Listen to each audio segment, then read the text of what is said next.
Baránok v rane sadá, a to bola pravda. Jeden sadol k druhému a celý život sranda. Boli ako bratia, stále sa len smiali.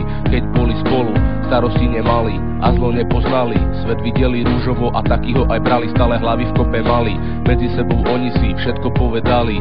Základ bola dôvera, sa nikdy neklamali. Boli trochu iní ako všetci ostatní, ale oni dvaja boli úplne rovnakí. Mali iné hodnoty ako ich rovesníci. Cudzí by si myslel, že sú súrodenci. Každý jeden krok robili spolu, pomohli si navzájom, keď jeden bol dolu. Rovnaká povaha, rovnaké záľuby, rovnaké myslenie, rovnaké potreby. Keď spolu boli, nič nebolo nebezpečné. Toto kamarátstvo vyzeralo večné. Niečo môže vyzerať a nemusí tak byť, kdy sa môže pretrhnúť aj najhrubšia niť. Niečo môže vyzerať a nemusí tak byť, vždy sa môže pretrhnúť aj najhrubšia niť.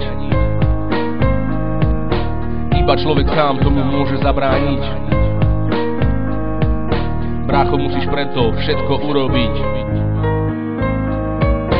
Čas rýchlo ubieha si krok za krokom. Dvaja dobrí kamoši sú spolu 4. rokom. Bolo im spolu fajn, čo vám viac poviem. Mali ale jeden malý problém. Vedeli, že nikdy nenajdu ďalšieho takého ako sú oni. Kamaráta dobrého, ale jeden deň všetko sa obrátilo. Úplne od základu všetko sa zmenilo. Zjavilo sa dievča ako slnko na východe. Od prvej chvíle vedeli, že bude v pohode. Bola ich kópiou, stále sa smiala a celý deň blbosti vymýšľala. Čo mala na srdci, to aj povedala. Nech sa dialo čokoľvek, smiať sa neprestala. Bola presne taká, akú oni chceli. Život bola zábava, to dobre vedeli. Čím ďalej, tým častejšie s ňou sa stretávali. A obidvaja ju dosť radi mali. Jeden z kamarátov mal ju počase tak rád, že chcel byť pre ňu viac ako kamarát.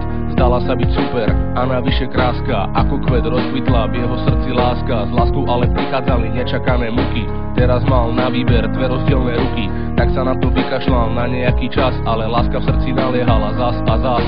Hral kamaráta, boli traja ďalej. Stala sa najväčšia z jeho lásky malej. Nevie, čo má spraviť, ktorú ruku si má vybrať. Nechce kamarátstvo stratiť ani sa naň vysrať. Všetku tú lásku vnútri sebe drží.